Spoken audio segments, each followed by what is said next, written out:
Welcome to my channel voice of اسلام۔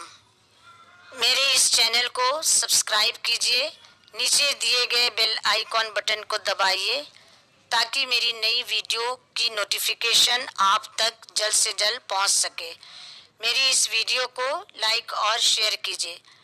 زیادہ سے زیادہ جانکاری حاصل کرنے کے لیے فیس بک اور انسٹاگرام فالو کیجئے۔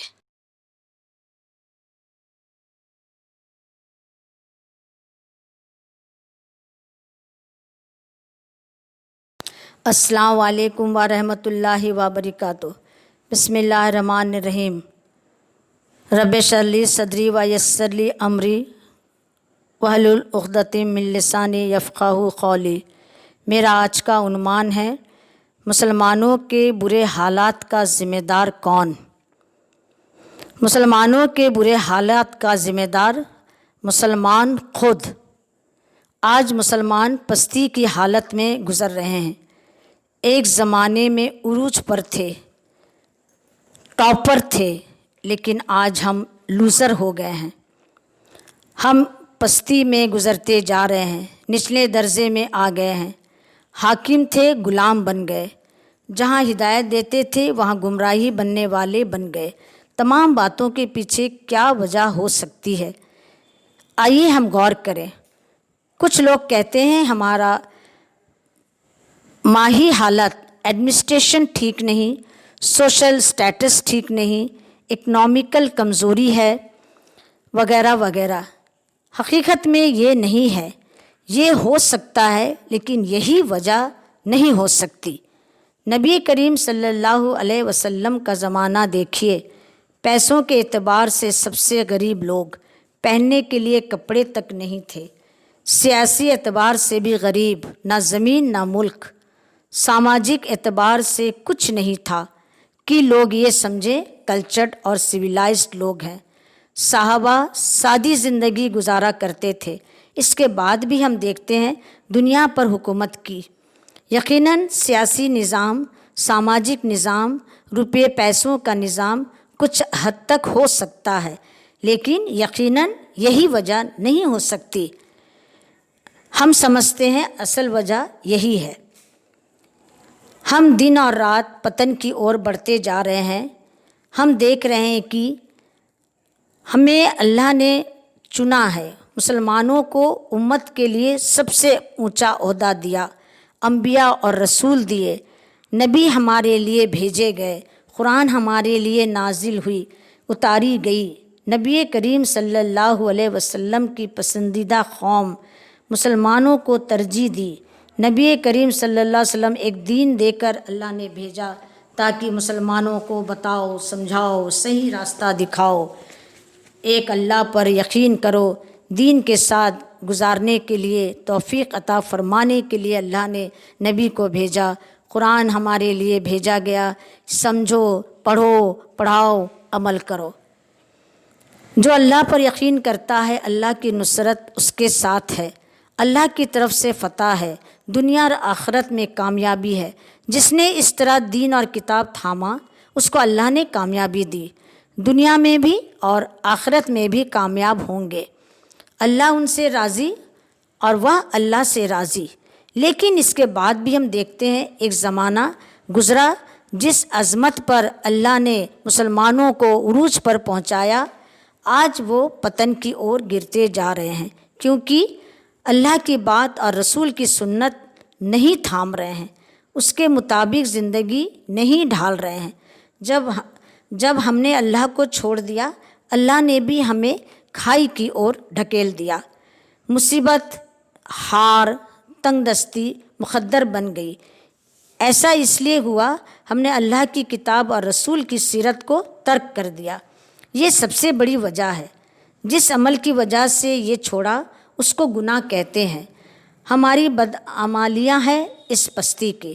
ہمارا آج گناہ سے ہم محبت کرنے لگے ہیں، گناہ میں ڈوب گئے ہیں، گناہ میں اوت پروت ہو گئے ہیں۔ یہ سب سے بڑی وجہ ہے پستی کی۔ ہو سکتا ہے سیاسی اور سماجک نظام غلط ہو، یہ بھی تب ہوتا ہے جب گناہوں کو اپنے اوپر لے لیتے ہیں، اللہ کا غضب نازل ہوتا ہے اور قوم پستی میں جا گرتی ہے اور قوم بربادی کی طرف چلی جاتی ہے، برائی کی طرف بڑھتی ہے، اللہ تب تک ان کی حالت نہیں بدلتا جب تک وہ قوم اللہ کی طرف رجوع نہیں کرتی۔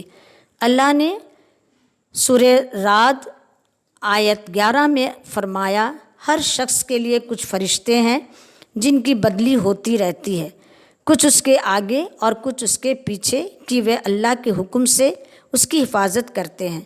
واقعی اللہ تعالیٰ کسی قوم کی اچھی حالت میں بدلاؤ نہیں کرتا جب تک کہ وہ لوگ خود اپنی صلاحیت کی حالت کو نہیں بدل دیتے، اور جب اللہ کسی قوم پر مصیبت ڈالتا، تجویز کر لیتا ہے تو پھر اس کے ہٹنے کی کوئی صورت نہیں، اور کوئی اس کے یعنی خدا کے سوا ان کا مددگار نہیں رہتا۔ اللہ نے سورہ شور آیت 30 میں فرمایا، اور تم کو اے گنہگاروں جو کچھ مصیبت پہنچتی ہے وہ تمہارے ہی ہاتھوں کے کیے ہوئے کاموں سے پہنچتی ہے، اور بہت کو تو اللہ درگزر کر دیتا ہے۔ ہماری پتن کی، ہماری ناکامیابی کی وجہ شرک اور بدعت بھی ہے۔ جب ایک مومن بندہ حرام اختیار کرتا ہے اس کی دعائیں قبول نہیں ہوتی، شرک کرتا ہے اللہ ناراض ہو جاتا ہے، اللہ اس پر نست نابود کر دیتا ہے، اس کو ختم کر دیتا ہے، اس کو تباہ کر دیتا ہے، اس کو پستی کی یعنی ناکامیابی کی حالت تک پہنچا دیتا ہے۔ اللہ نے سورہ الاعراف آیت 166 میں فرمایا، جس کام سے ان کو منع کیا گیا تھا جب وہ اس میں حد سے نکل گئے تو ہم نے ان کو غضب اور غصے سے کہہ دیا کہ تم ذلیل بندر بن جاؤ۔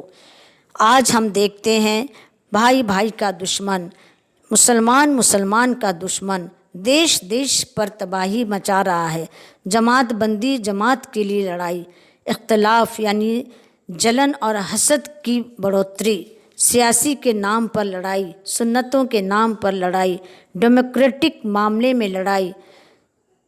اس لیے اللہ کامیابی سے ہمیں محروم کر دے رہا ہے، علم سے ہم محروم ہیں، اس لیے اللہ بھی ہمیں محروم کر دے رہے ہیں۔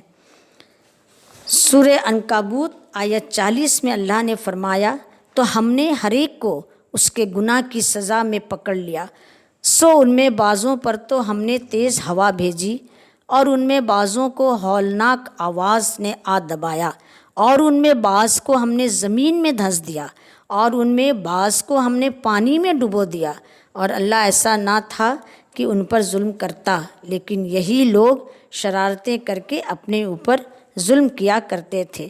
اس لیے ہماری وجہ پتن کی یہی ایک ہے، ہم اللہ پر یقین نہیں رکھتے، قرآن کی آیتوں پر ہم یقین نہیں رکھتے، اس پر عمل نہیں کرتے، نبی کریم صلی اللہ علیہ وسلم کی سیرت پر نہیں چل رہے ہیں۔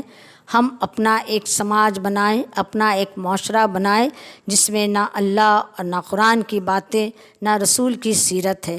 سب سے بڑی پتن کی وجہ، سب سے بڑی ناکامیابی کی وجہ آج مسلمان خود ہے۔ جو عروج پر تھے آج پستی میں آ گئے، جو ٹاپر تھے آج لوزر بن گئے۔ اس لیے اے مومنوں، اے مسلمان بندوں، اللہ پر یقین رکھیے، ایک اللہ کو مانیے، اللہ کی عبادت کیجیے، قرآن کی آیتوں پر یقین کیجیے۔ آمین ثم آمین یا رب العالمین۔ جزاک اللہ خیر۔